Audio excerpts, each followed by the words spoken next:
जी part 2 start हो गया। अच्छा जी, अब इन्वेस्टमेंट इनकम के लिए 16.87, 6.87 चले गए। जनरल लोन के लिए 8.13 और 18.5। लेकिन जनरल लोन का रेट निकालना था, मसला क्या था, एक नहीं 2 जनरल लोन थे। रनिंग फाइनेंस फैसिलिटी पिछले लेक्चर में समझा दिया था, ठीक है ना, इसलिए इसमें फायदा रहा। रनिंग फाइनेंस फैसिलिटी 28 मिलियन की है, ए से 13% मार्कअप है।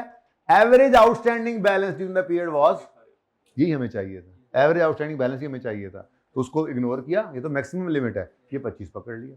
ये इंटरेस्ट रेट लगाकर हम इंटरेस्ट एक्सपेंस निकाल लेंगे। लोन आउटस्टैंडिंग आ गया, इंटरेस्ट एक्सपेंस भी निकल आएगा, लेकिन ये एक का हो गया।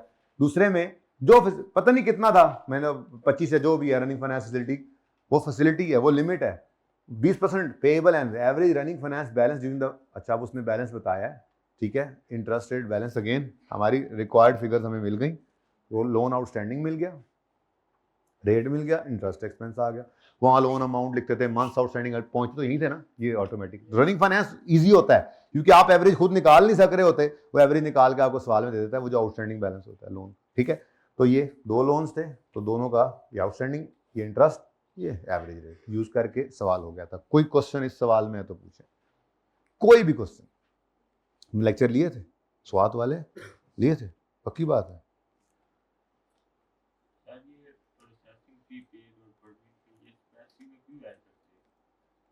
प्रोसेसिंग फी किस लोन की थी?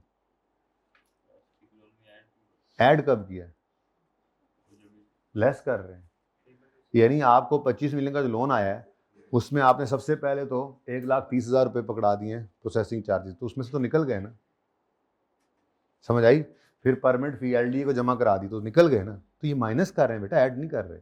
हाँ, इन्होंने ऐड कहाँ होना है, 0.13 बेसिकली बोरिंग कॉस्ट में ऐड होगी और 8 मिलियन कॉस्ट ऑफ एसेट में, ठीक है। यहाँ पर तो हम सिर्फ बैलेंस निकाल रहे हैं कि अवेलेबल कितना बचा था जिसको इन्वेस्ट कर सकें, कहानी उधर चल रही है। एसिडी कॉस्ट मांगी नहीं थी सवाल के अंदर, इसलिए मैं नहीं कह रहा कि निकालो, जो रिक्वायरमेंट है बस वही करें ना।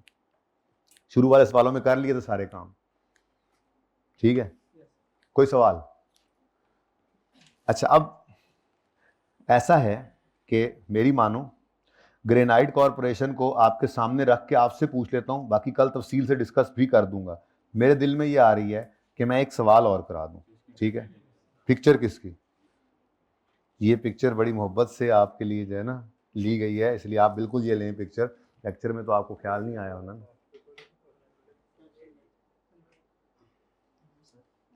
ये लेक्चर में से निकाल के लाते हैं अहमद भाई जी।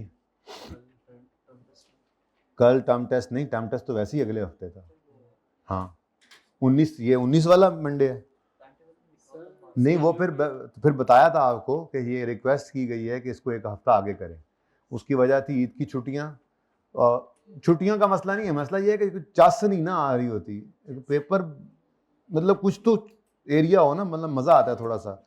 अभी IS-23 हो गया, IS-40 हो जाएगा इस हफ्ते के अंदर, IS-20 भी हो सकता है हो जाए, मतलब उसका जब ये पूरे भी हो जाएंगे ना तो 5-6 दिन लगने हैं। मतलब IS-40-20 आपको पढ़ा भी हूँ मैं, हो गया जी IS-40-20, लेकिन उसके सवाल पास पेपर कितने रहते हैं कि ये मिला जुला कर कम से कम अभी 2 हफ्ते हमारे इसी पंजे पे लगने हैं। फिर कहीं जाके हम इस काबिल होंगे, हम करेक्शन ऑफ एरर करें और फिर वहाँ से आगे हम फिर सेमनिकुटी करें, कहीं वॉल्यूम 1 तब खत्म होगा जाके। लेकिन वॉल्यूम 2 के अंदर चैप्टर ज़्यादा हैं लेकिन टाइम कम लगता है। ये सारी बुनियादें हैं ना जो वहाँ आगे भी यूज़ हो रही होती हैं। वॉल्यूम 2 के अंदर IS-8 है, वॉल्यूम 2 के अंदर रेशियोज है, वॉल्यूम के अंदर EPS है, वॉल्यूम 2 के अंदर कैश फ्लो है, NPO है, वो तो इधर है, ठीक है। लेकिन उसमें ये है ना, EPS है 6-7 दिन लगते हैं उस पर, कैश फ्लो है 6-7 दिन लगते हैं उस पर, NPO है 9-10 दिन लग जाएंगे, कैश फ्लो 9-10 दिन लग जाएंगे, उसके IS-8 6-7 दिन लगेंगे। यानी कि कोई टॉपिक ऐसा नहीं है जैसा IS-16 हमने देखा, सबसे ज़्यादा बड़ी बला यही है। फिर करेक्शन ऑफ एरर पे भी थोड़ा टाइम लग जाता है, लेकिन ये सब के सब IS-16 के अलावा सब के सब, मेरा नहीं ख्याल कोई भी टॉपिक आपका 10-11 दिन से ऊपर का है। कम वाले हैं, इससे ज़्यादा कोई नहीं है, ठीक है। मुश्किल कुछ भी नहीं है, मुश्किल सिर्फ आप लोगों का डेली आना है। मुश्किल वो काम था जो आपने पिछले 2 दिन में कर दिया। इतने हालात अजीब हुए, हर कोई जो है वो इधर उधर खबरें सुन रहे, आप लोगों ने लेक्चर्स लिए, ये मुश्किल था। इंशाल्लाह आप पास हो, अल्लाह ने चाहा, देखना। अच्छा जी, अब जरा आ जाएं इधर। ये बहुत इंपॉर्टेंट क्वेश्चन था, ग्रेनाइट कॉर्पोरेशन, लेकिन मेरा दिल है कि एक नया सवाल कर लें, 20 मिनट रह गए हैं। बिल्कुल ही दिहाड़ी ना मेरी माँ, वैसे बहुत जरूरी थी ये डिस्कशन, ठीक है, लेकिन इतने सारी अलाइनमेंट आउट हुई है उस्ताद जी।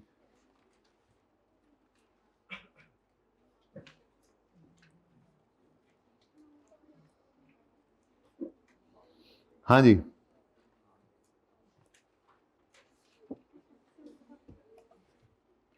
अच्छा जी, अब इस सवाल में कोई सवाल है तो पूछें, इस सवाल में कोई सवाल है तो पूछें। सवाल में जवाब होता है, बोल। अच्छा जी, बोलो, कोई क्वेश्चन बच्चों?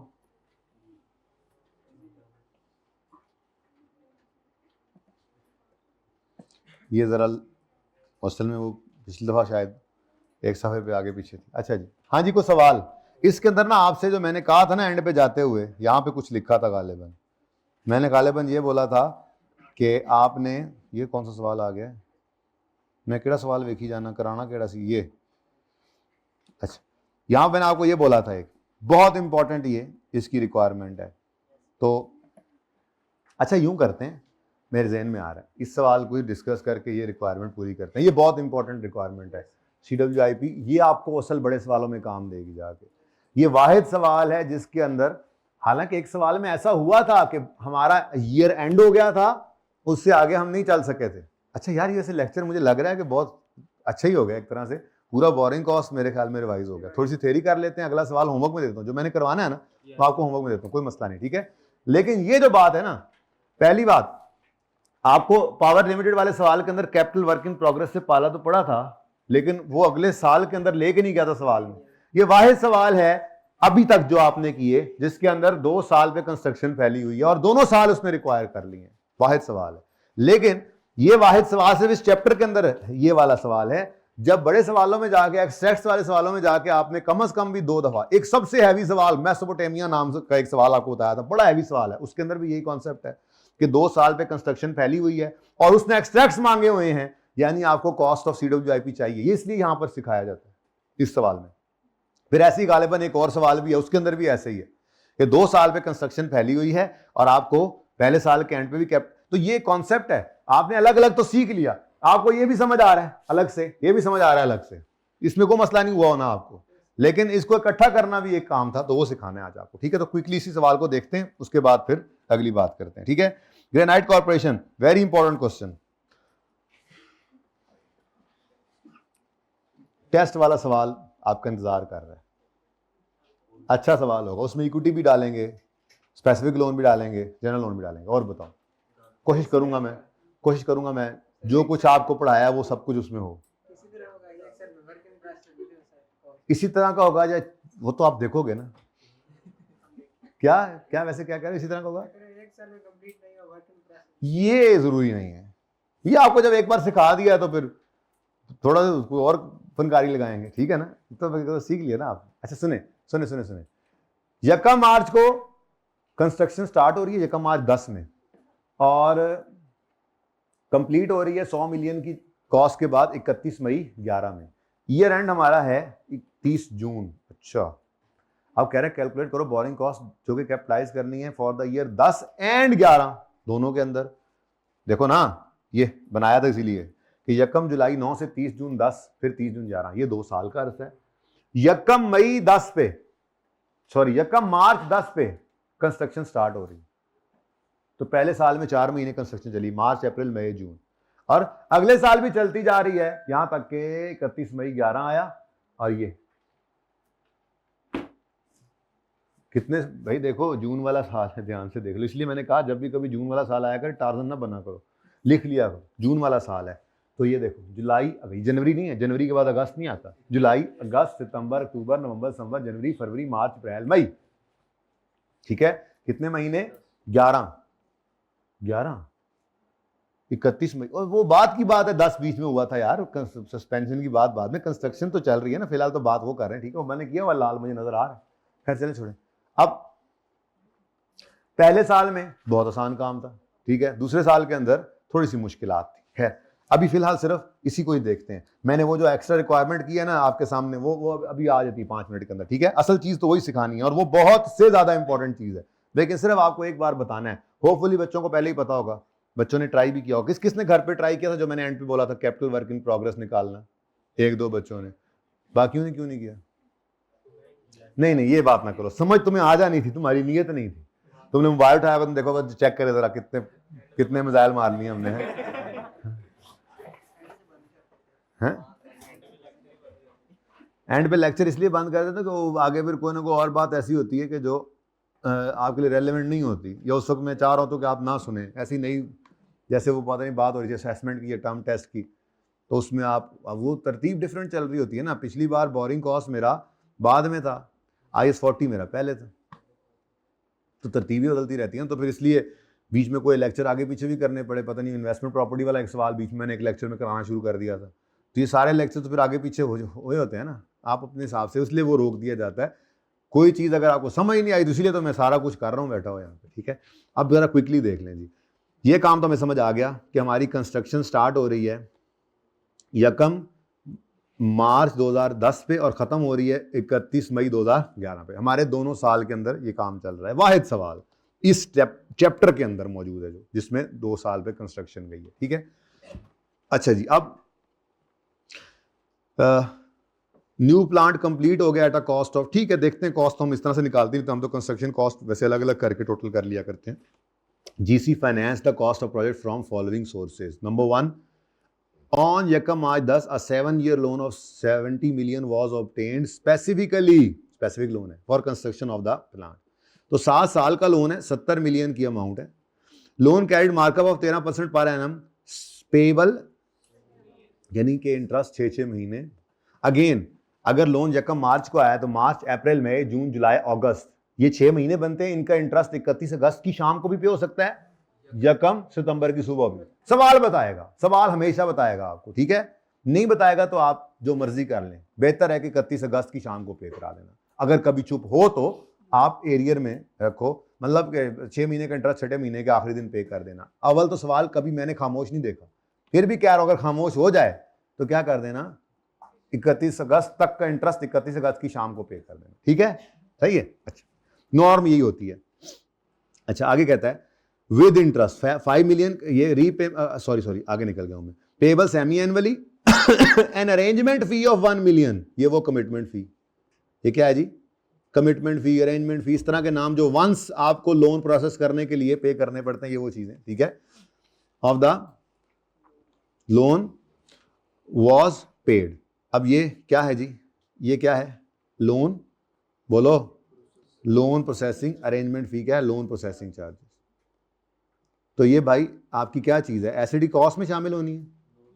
अच्छा, वैसे आपस की बात है, एसडी कॉस्ट में शामिल होनी है, नहीं एक बात कर रहा हूँ, लोन प्रोसेसिंग चार्जेस ये आपकी एसडी कॉस्ट में ऐड होनी है, लेकिन होनी है by way of borrowing cost to be capitalise working. उस वर्किंग में बोरिंग कॉस्ट का हिस्सा बनती है, फिर बोरिंग कॉस्ट का हिस्सा बन के एसडी कॉस्ट में जाती है। ये अलग करना इसलिए जरूरी है कि अभी तक आपने जितने सवाल देखे हैं, आप गौर फरमाएं तो उसकी रिक्वायरमेंट क्या है, calculate borrowing cost to be capitalise, तो उसमें तो इसने आना है। लेकिन अगर वो कह दे कॉस्ट ऑफ एसेट सिर्फ निकालो तो वो उसके सामने तो नजर नहीं आ रहा था। अच्छा हाँ, कमिटमेंट फी असल, ये परमिट फी वगैरह असल चीज, ये मसला है, उसको कोई गलती से इधर न ले आए। खैर एनीवेज, सवाल की रिक्वायरमेंट क्या है, calculate amount of borrowing cost that may be capitalised during the year 30 and यार। तो ये क्या है जी, आपकी लोन प्रोसेसिंग चार्जेस है, ये आपकी बोरिंग कॉस्ट है, ठीक है, borrowing cost to be capitalised, ठीक है जी। अच्छा आगे बढ़ो जी, अभी देख कर आ रहे हैं इसको, तो अभी सवाल के अंदर देख कर आ रहे हैं। ये मैंने आपको कहा ना, स्टेडी इंडस्ट्रीज को आम सवाल नहीं, बड़ा जबरदस्त सवाल था वो जो SIL हमने किया क्वेश्चन बैंक 8 में। यहाँ पे तो फिर बस उसको और पक्का कर रहे हैं और 2 साल पे देख रहे हैं। तो स्टेप बाय स्टेप चले थे हम, 2 सवाल होमवर्क में थे, उसके बाद फिर ये 2 अच्छे सवाल किए, उसके बाद तो अब बस कार्रवाई प्रोग्राम करना है कल का दिन, शायद थोड़ा सा कि थोड़ा और सेट हो जाए, जरा चैप्टर और अच्छा हो जाए, वरना चैप्टर तो पूरा खत्म। अच्छा जी, अब इधर देखो, 2 instalments each comprising of repayment of principal of 5 million. अच्छा, 2 instalment each comprising of repayment of 5 million principal with interest, मतलब 5 मिलियन क्या हो गया, 6 महीने बाद कहता है ना पे हो रहा है, ठीक है। तो 2 इंस्टॉलमेंट्स पे हुई हैं 31 अगस्त को और 28, बस यही तो है ना। अब यहाँ पे आपका 1 मार्च को लोन आ गया, वो कहता है सेमी एनुअली इंटरेस्ट पे होना है और प्रिंसिपल पे होना है 5 मिलियन। अब मैंने कहा था मार्च अप्रैल मई जून जुलाई अगस्त, 31 अगस्त तक 6 महीने पूरे हो गए। इन 6 महीनों का इंटरेस्ट और एक किस्त 5 मिलियन की किस दिन पे हो रही है? 31। अब ये सारा टाइमलाइन में बना दिया था। फिर सितंबर, अक्टूबर, नवंबर, दिसंबर, जनवरी, फरवरी, ये 6 महीनों का इंटरेस्ट 28 फरवरी की शाम को पे हो रहा है, प्लस एक 5 मिलियन की किस्त भी। अब आपका आगे क्या है? GC has a running finance facility of 100 million. तो इसको आप क्या किया करते हैं जी? इसको डिब्बे में बंद कर लेते हैं। ऐसे ही है, आज डिब्बे का रंग कुछ और कर लेते हैं, लाल बहुत ज्यादा हो चुका है, ये पिंक कर देता हूं बेटा, तुम्हें ठहर जाऊंगा।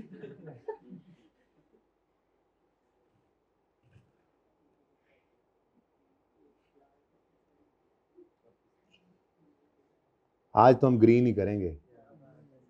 अच्छा जी, लो भाई, इसको डिब्बे में बंद कर दिया, ग्रीन डिब्बे में बंद किया। आज हमने इसको ग्रीन डिब्बे में बंद, ठीक है जी। तो डिब्बे में बंद कर दिया इसको, क्योंकि हमें इसकी जरूरत तब तक नहीं पड़नी जब तक हमें एंड पे जाके, उसके अलावा कुछ जरूरत ही नहीं होती। लोन कितना पड़ा है, कितना आया, कब गया, कितना इंटरेस्ट, भाई हमारी बला से भाड़ में जाए।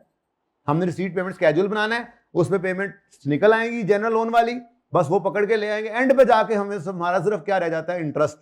और वो भी एक लोन था इस सवाल के अंदर, तो वो भी मसला कोई नहीं। खैर चलो, अब surplus funds were invested in saving accounts at 8%। अब ये 8% जो है ये इन्वेस्टमेंट इनकम आएगी, लेकिन सिर्फ स्पेसिफिक लोन वाली हमारी रिक्वायरमेंट के हिसाब से आएगी। जनरल लोन वैसे भी मैंने आपको अर्ज किया ना, रनिंग फाइनेंस की तो नेचर ऐसी होती नहीं है कि उसमें से पैसे निकाल के आपने रखे हुए हो। वो अवेलेबल है फैसिलिटी, जो जरूरत पड़ती है आप वो निकाल कर यूज करते हैं।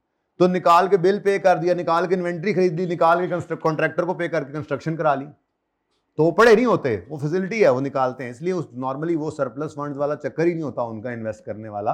फिर भी अगर हो तो बोरिंग कॉस्ट भी कैपिटलाइज में नहीं आता, ये मैंने आपको पहले बता दिया, ठीक है। अच्छा चलें, payment made to contractor were as follows 1 March, 31 जनवरी और 30 सितंबर को। क्यों मैंने क्रॉस लगा दिया था?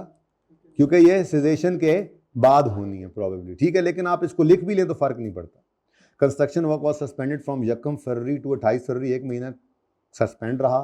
Suspension was cause due to delay in shipment of essential components of, तो भाई रॉ मटेरियल अवेलेबिलिटी या इस तरह का काम जो हो, ये नॉन रूटीन, ठीक है। ये नहीं है कि हमारा प्लांट जो है, ये क्या चीज़ थी? हमारा न्यू प्लांट, हमारा प्लांट जो है वो बनने से इनकार कर रहा है कि जी 7 वाले प्लांट की इंस्टॉलेशन इक्विपमेंट जो था वो डिले हुआ था जंग की वजह से 1 हफ्ता, तो 1 महीना, तो मेरा भी 1 महीना डिले करोगे तो मैंने बनना है। ऐसा तो नहीं होता ना, जरूरी काम नहीं है, नॉन रूटीन है, ठीक है। तो नॉन रूटीन है तो सिर्फ बटा लगाते हुए फासला रखना है और मंथ्स लिखने हैं। लेकिन अगली बात सुनो, ये 2011 का फरवरी है, इसलिए ये पहले साल में टेंशन लेने की जरूरत नहीं है। ये सस्पेंशन वाली बात ही कब सोचेंगे? अगले साल जाके, ठीक है। चलो, अब ये सवाल आपके सामने, ठीक है जी। ये तो पहले साल में लोन प्रोसेसिंग चार्जेस आएंगे, अगले साल में वो नहीं आएंगे क्योंकि ये वंस होता है, ठीक है। अगली बात, interest expense on specific loan लेना था। अब 70 मिलियन का जो लोन आया था वो आया था 1 मार्च को। मार्च, अप्रैल, मई, जून, बस बस बस पहला साल एंड हो गया है। तो जब साल एंड हो जाए तो सब कुछ रुक जाता है एक बार। तो ये 4 महीने का इंटरेस्ट निकलना है 70 मिलियन के हिसाब से। 70 मिलियन पर आपने 13% इंटरेस्ट निकाला, ठीक है जी। ये इंटरेस्ट एक्सपेंस आ गया। फिर सरप्लस फंड भी तो इन्वेस्ट होने हैं, तो रिसीट पेमेंट स्केड्यूल बनाना पड़ा आपको। नंबरिंग आपने की हुई है जी, ठीक है। नंबरिंग, लोन आया 1A और उसमें से कुछ पेमेंट भी हुई 1B, और फिर कंस्ट्रक्शन की पेमेंट भी हुई। वो पेमेंट हुई थी कमिटमेंट फी की, ये कंस्ट्रक्शन पेमेंट हो, ठीक है। उसके बाद फिर सारी नंबरिंग आपने कर ली। 2 पड़ा हुआ है आपका 28 फरवरी 11 में, नहीं 31 अगस्त 10 में, लेकिन वो भी 30 जून 10 के बाद है, इसलिए टेंशन नहीं है, ठीक है। बहरहाल सारी नंबरिंग आपकी हो गई, रिसीट पेमेंट आपने बना लिया। अब इधर देखो, यहां पे रिसीट पेमेंट को एक ब्रेक लगी हुई है, ये ठीक है ना। ये ब्रेक क्यों है? ईयर एंड आ गया, ठीक है ना। तो ईयर एंड आ जाए तो सब कुछ रोक देना है हमने, ठीक है। अब 44.3 मिलियन अवेलेबल था मार्च, अप्रैल, मई, जून, 4 महीने ये भी अवेलेबल रहा फॉर इन्वेस्टमेंट। तो इसका 8% के हिसाब से इंटरेस्ट इनकम भी आ गया। और कोई जनरल लोन इस्तेमाल नहीं हुआ, ये बोरिंग कॉस्ट भी कैपिटलाइज निकल आई थी। कोई मसला? अगले साल में घुसे, अब अगले साल के अंदर 2 किस्तें पे होती नजर आ रही थी। ये खूबसूरती थी सवाल के अंदर, यहां पे आके वो 22, 23, 24, 25 सही मानों में काम आए थे आपके। लोन 70 मिलियन का था, इस साल के पहले दिन कितना था? 70 मिलियन का पड़ा था ना। 2 महीने बाद 31 अगस्त को 5 मिलियन पे हो गया, तो इसका मतलब 70 मिलियन कितने महीने आउटस्टैंडिंग रहा? ठीक है, तो 70 मिलियन इंटू जितने परसेंट, 13%, 13% 2/12, ये इंटरेस्ट आ गया। फिर ये 5 मिलियन पे हो गया। अब सितंबर, अक्टूबर, नवंबर, दिसंबर, जनवरी, फरवरी, ये 6 महीने कितना आउटस्टैंडिंग रहा? 65। इस 65 पे 13% के हिसाब से 6 महीने का इंटरेस्ट निकला, और फिर 5 मिलियन और पे हो गया। उसके बाद मार्च, अप्रैल, मई, कितने महीने? 3। ये इतने 3 महीने कितना आउटस्टैंडिंग रहा? 60। तो इस पे 60 के ऊपर आपने, यानी कि 3 लाइनों में आपका इंटरेस्ट निकला। मजे का काम था। अच्छा, वैसे चौथे महीने का भी इंटरेस्ट 60 के ऊपर ही निकलना है, लेकिन वो पीएनएल में जाना है। अगर पीएनएल मांग लेता, एक्सेट्स मांग लेता, तो फिर आपको 1 महीने का इंटरेस्ट 60 के ऊपर उधर भी लेके जाना पड़ेगा। बल्कि पीएनएल बना रहे होते तो 2 महीने का इंटरेस्ट, एक ये 60 के ऊपर 1 महीने का इंटरेस्ट, और 65 के ऊपर भी 1 महीने का इंटरेस्ट पीएनएल में जाना था, क्योंकि इसने कहां जाना है? पीएनएल में। लेकिन शुक्र करो पीएनएल मांगा नहीं। अच्छा, मैं इतनी बार हर सवाल में बोल चुका, अब तो आप कह रहे हो पीएनएल ही मांग लेते थे ना लोग। तैयारी तो हो गई ना, और तैयारी तो हो गई, ठीक है। अच्छा, अब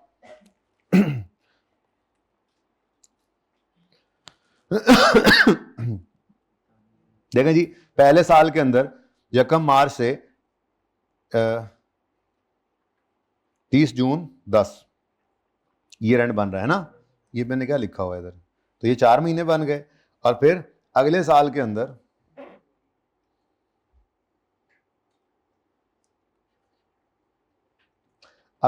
अंदर आपकी कमेंसमेंट, तो यानी कि चालू होगा काम, और फिर वो एंड में डायरेक्ट ही कर दिया था 31 मई पे उसको रोक देना है, ठीक है ना। अब अगले साल में आते हैं, तो मैंने आपको कहा कि 70 मिलियन 2 महीने, फिर 65 मिलियन 6 महीने, फिर 60 मिलियन 3 महीने, बैलेंस चेंज होता रहा, ठीक है। लेकिन चूंकि सस्पेंशन है और नॉन रूटीन है, तो बटा लगाते हुए हमने फासला रखा और मंथ लिखते चले गए। फिर इन्वेस्टमेंट इनकम के लिए रिसीट पेमेंट को देखो। अब देखो भाई, यकम जुलाई से भी इन्वेस्टमेंट इनकम अभी भी चालू है, ठीक है। तो यकम जुलाई से पूरा जुलाई, पूरा अगस्त, 2 महीने तक यही 44.3 ही पड़ा था जो आउटस्टैंडिंग रहा, तो 2 महीने की इन्वेस्टमेंट इनकम आ गई 44.3।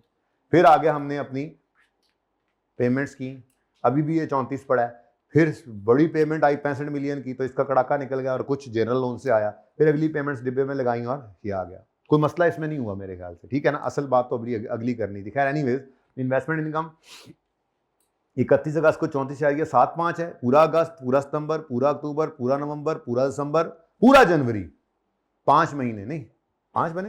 फिर अगस्त नहीं है, सॉरी अगस्त नहीं है, 31 अगस्त है ना। पूरा सितंबर, पूरा अक्टूबर, पूरा नवंबर, पूरा दिसंबर, पूरा जनवरी, कितने महीने? 5 महीने। तो ये 34.75।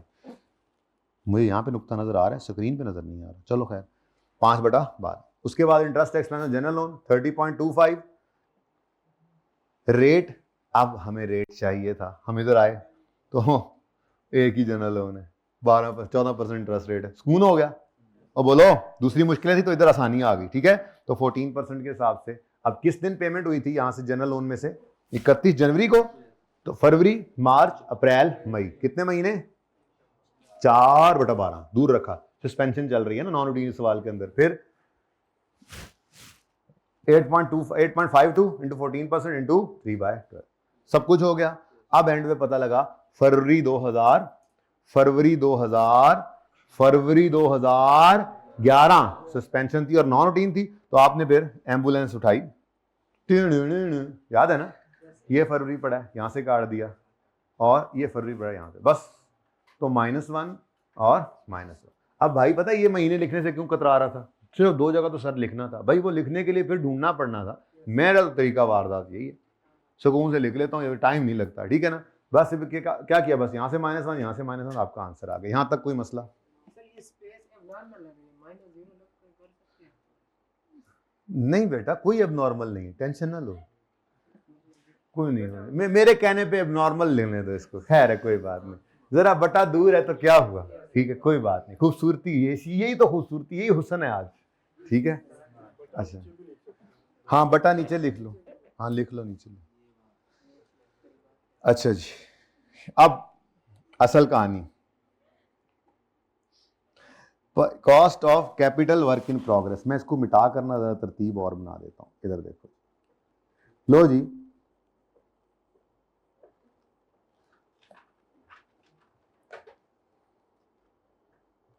कॉस्ट हम निकाल रहे हैं जी, कॉस्ट, ठीक है जी। अब इधर देखो, सबसे पहले कंस्ट्रक्शन कॉस्ट, कंस्ट्रक्शन कॉस्ट। अब इधर देखो भाई, सब देखो, तवज्जो करो, पहले मैं तो सवाल ला बोला, मार्च 2010 में कितनी पेमेंट हुई है, उसके बाद जनवरी 2011 में जाके पेमेंट हो रही है यहां कहीं, तो इसका मतलब प्रोबेबली पहले साल के अंदर 25 मिलियन की ही जो है वो कंस्ट्रक्शन हुई है। तो कंस्ट्रक्शन कॉस्ट कितनी आ गई जी। और उसके बाद नेक्स्ट थिंग, अच्छा एक मिनट, कोई परमिट फी है, कोई मैप फी परमिट फी है इस सवाल में? इस सवाल में नहीं है, नहीं है इस सवाल में। हाँ लोन प्रोसेसिंग चार्जेस हैं, पर वो कहां पड़े हुए हैं, वो इधर आ गए ना 2.55 में। तो 2.55 तो हम ऐड कर रहे हैं वैसे भी, ठीक है। तो बोलो, तो बोरिंग कॉस्ट, टू भी वो निकल आई है, borrowing cost capitalised, borrowing cost working number, बल्कि ये तो रिक्वायरमेंट है ना हमारी। चलो खैर ऐसी डायरेक्ट लिख दो 2 पॉइंट। अब टोटल क्या आ गया 27 पॉइंट। इस तरतीब पे वर्किंग करेंगे ना तो इंशाल्लाह मार नहीं पड़ेगी। 27 पॉइंट। अब ये क्या है जी, ये क्या है जी, capital work in progress as on 30 June 10। अब बच्चों, अगला साल जब शुरू होना है तो इतनी बिल्डिंग तो बनी खड़ी है, अब इसके ऊपर काम शुरू होना है। तो ये बेसिकली क्या है, 30 जून 10 का जो क्लोजिंग है वही 1 जुलाई 10 का ओपनिंग बनेगा। तो ये पड़ा हुआ है बस, ठीक है। मैं लेजर तो नहीं बना रहा, लेजर बनाकर देख लेते। उसके बाद इस साल फिर कंस्ट्रक्शन कॉस्ट इनकर होंगी, ऐसा ही है। अच्छा जी, कंस्ट्रक्शन कॉस्ट, अब इस साल के अंदर 2 पेमेंट्स हुई, 65 और 10, इसी साल में हो गई है ना।